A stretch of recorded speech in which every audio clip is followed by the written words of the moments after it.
Ganun lang. So what's up guys? May ituturo ako sa inyo kung kunwari wala kayong kuryente, wala kayong electric fan, wala kayong aircon, tapos mainit yung bahay nyo. Bibigyan ko kayo ng technique guys. Ganito lang yan ha. Yan. Maghahanap muna kayo ng bag. Nakita ko na. Kunwari sobrang init na.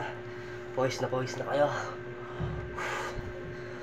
Sobrang init na guys. Tapos bubuksan nyo yung bag. Pag kunwari magkakalkal kayo,